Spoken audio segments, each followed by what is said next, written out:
Brought to you by V-Guard, co-powered by Sensodyne and Vimal.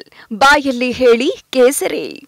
Associate sponsor Ultratech Cement. Co-sponsored by Saptagiri NPS University.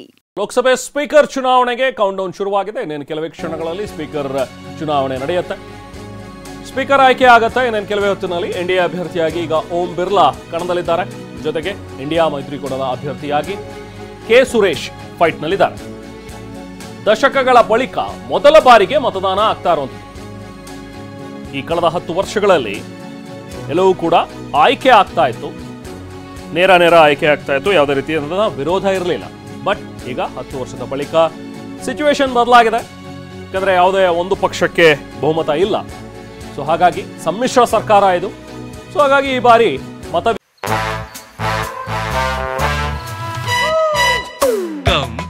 Come, my love, please don't say no, baby. Come, my love. V-Guard ನ air coolers extra large cooling pad ನೊಂದಿಗೆ ಇದು ಎಂತೆಂಥವರನ್ನು cool ಆಗಿಸುತ್ತೆ. V-Guard air coolers, long lasting cooling. ವಿಭಜನೆ ಆಗಬಹುದು ಅನ್ನುವಂಥ ಒಂದು ಲೆಕ್ಕಾಚಾರಗಳಿದೆ. ಅದರಲ್ಲೂ ಪ್ರತಿಪಕ್ಷ ಈ ಲೆಕ್ಕಾಚಾರವನ್ನು ಹಾಕೊಂಡಿದೆ. ಪೇಪರ್ ಸ್ಲಿಪ್ಗಳಲ್ಲಿ ಮತ ಹಾಕಲಾಗುತ್ತೆ. ಸೊ ಇದೊಂದು ಕ್ಲೋಸ್ಡ್ ಬ್ಯಾಲೆಟ್ ಚುನಾವಣೆ ಆಗುತ್ತೆ. ಲೋಕಸಭೆ ಸ್ಪೀಕರ್ ಚುನಾವಣೆಗೆ ಏನೇನು ಕೌಂಟ್ಡೌನ್ ಶುರುವಾಗಿದೆ. ಮೊದಲು ಧ್ವನಿ ಮತದ ಮೂಲಕ ಸ್ಪೀಕರ್ ಆಯ್ಕೆ ಆಗತ್ತೆ. ಸೊ ಅದಾದ ನಂತರ ಬ್ಯಾಲೆಟ್, ಸೊ ಅಂದರೆ ಪೇಪರ್ನಲ್ಲಿ ತಮ್ಮ ಆಯ್ಕೆಯನ್ನು ಬರೆದು ತಿಳಿಸ್ಬೇಕಾಗತ್ತೆ. ಸೊ ಅದಾದ ನಂತರ ಸಂಖ್ಯಾಬಲದಲ್ಲಿ ಈಗ ನಾವು ಟಾಲಿಯನ್ನು ಕೂಡ ಗಮನಿಸ್ಬೋದು. ಸ್ಕ್ರೀನ್ ಮೇಲೆ ನೀವು ನೋಡ್ತಾ ಇದ್ದೀರಿ. ಎನ್ಡಿಎನ ಬಲಾಬಲ ಹೇಗಿದೆ, ಹಾಗೆ ಇಂಡಿಯಾ ಬಲಾಬಲ ಹೇಗಿದೆ. ಕೆ ಸುರೇಶ್ ಅವರಿಗೆ ಎಷ್ಟು ಮತಗಳು ಬರುವಂಥ ಸಾಧ್ಯತೆಗಳು, ಇನ್ನೊಂದು ಕಡೆ ಓಂ ಬಿರ್ಲಾ ಅವರಿಗೆ ಎಷ್ಟು ಮತಗಳು ಬರಬಹುದು ಅನ್ನುವಂಥದ್ರ ಬಗ್ಗೆ ನೋಡಿ. ಎನ್ಡಿಎನ ಬಲಾಬಲ ಸೊ ಈಗಿರುವಂಥ ಒಂದು ಲೆಕ್ಕಾಚಾರದ ಪ್ರಕಾರ 293 ಸ್ಥಾನಗಳನ್ನು ಎನ್ಡಿಎ ಪಡ್ಕೊಂಡಿದೆ. ಸೊ ಅಂದರೆ ಈಗ ಸರ್ಕಾರವನ್ನು ರಚನೆ ಮಾಡಿರುವಂಥದ್ದು ಕೂಡ ಅದೇ ಆಧಾರದ ಮೇಲೆ, ಇದೇ ರೀತಿಯಾಗಿ ಬೇರೆ ಬೇರೆ ಪಕ್ಷಗಳನ್ನು ಸೇರಿಸ್ಕೊಂಡು ಎನ್ಡಿಎ ಸರ್ಕಾರವನ್ನು ರಚನೆ ಮಾಡಿದೆ. ಆದರೆ ಕಳೆದ ಬಾರಿ ಇದ್ದಂತಹ ಸಿಚುವೇಶನ್ ಈ ಬಾರಿ ಇಲ್ಲ. ಯಾಕಂದರೆ ಕಳೆದ ಬಾರಿ ಅವಿರೋಧವಾಗಿ ಸ್ಪೀಕರ್ ಆಯ್ಕೆ ಎಲ್ಲವೂ ಕೂಡ ನಡೀತಾ ಇತ್ತು. ಬಟ್ ಈ ಬಾರಿ ವಿಪಕ್ಷದಲ್ಲೂ ಕೂಡ ಹೆಚ್ಚಿನ ಸದಸ್ಯರಿರುವಂಥ ಕಾರಣದಿಂದಾಗಿ ಒಂದು ಚಾನ್ಸ್ ತಗೊಳ್ಳೋಣ ಅನ್ನುವಂಥದ್ರ ಬಗ್ಗೆ ವಿಪಕ್ಷಗಳು ಕೂಡ ಈಗಾಗಲೇ ಒಬ್ಬ ಅಭ್ಯರ್ಥಿಯನ್ನು ಹಾಕಿದ್ದಾರೆ. ಸೊ ಹಾಗಾಗಿ ಈಗ ಓಂ ಬಿರ್ಲಾ ವರ್ಸಸ್ ಕೆ ಸುರೇಶ್ ಇವರ ನಡುವೆ ನಡೆಯುವಂಥ ಒಂದು ಜಿದ್ದಾಜಿದ್ದಿ ಚುನಾವಣೆ ನಡೆಯುತ್ತೆ. ಚುನಾವಣೆಯಲ್ಲಿ ಯಾರು ಆಯ್ಕೆ ಆಗ್ತಾರೆ ಅನ್ನುವಂಥದ್ದು ಈಗ ಕುತೂಹಲಕರ. ಇನ್ನೇನು ಕೆಲವೇ ಹೊತ್ತಿನಲ್ಲಿ ಎಲೆಕ್ಷನ್ ಪ್ರೋಸೆಸ್ ಕೂಡ ಆರಂಭವಾಗುತ್ತೆ. ಅಧಿವೇಶನ ಈಗಷ್ಟೇ ಆರಂಭವಾಗಿದೆ. ಅಧಿವೇಶನ ನೋಡಿ, ಇಲ್ಲಿ ಈಗಷ್ಟೇ ಹಂಗಾಮಿ ಸ್ಪೀಕರ್ ಮಹತಾಬ್ ಅವರು ಆಸೀನರಾದರು. ಈಗ election ಆರಂಭವಾಗಬಹುದು.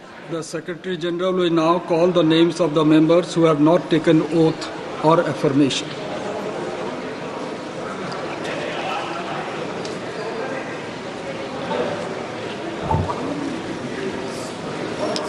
Jammu and Kashmir, Shri Abdul Rashid Sheikh.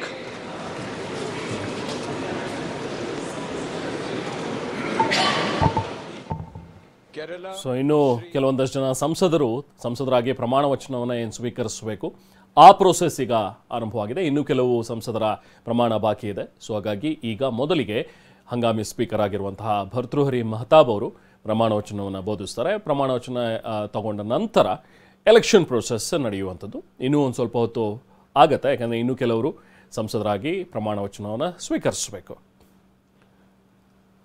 चुनाव तो होने वाला है, इसीलिए तो नॉमिनेशन डाले हैं. और जब नॉमिनेशन डालते हैं तो चुनाव के लिए ही डालते ना. कुछ रात को कुछ बातचीत सर, कुछ आइस ब्रेकिंग कह रहे हैं कि शायद आपको डिप्टी स्पीकर का पोस्ट पे अभी भी आप लोग अड़े हुए हैं सर. नहीं, अब तो बातचीत ही नहीं तो सवाल उठता नहीं.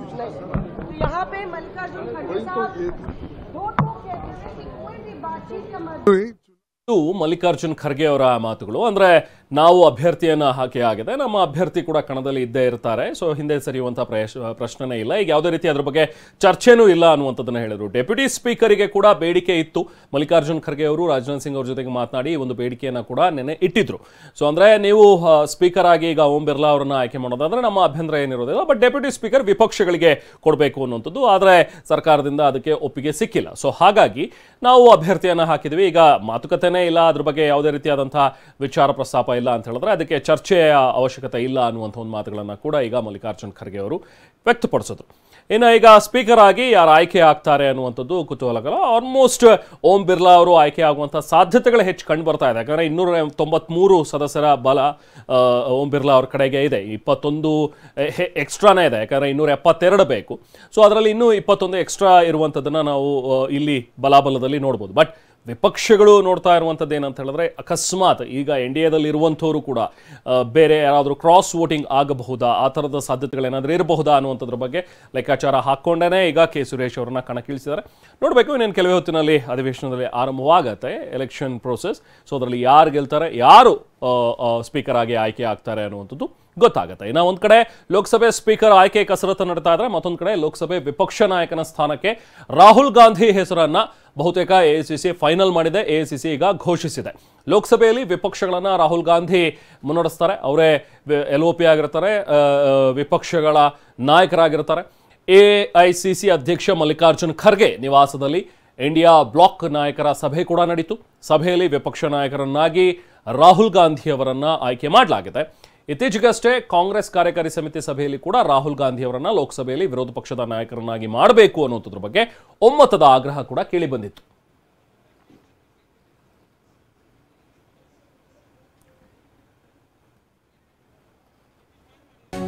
Brought to you by V-Guard, co-powered by Sensodyne and Vimal.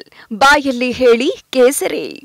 Associate sponsor Ultratech Cement. Co-sponsored by Saptagiri NPS University.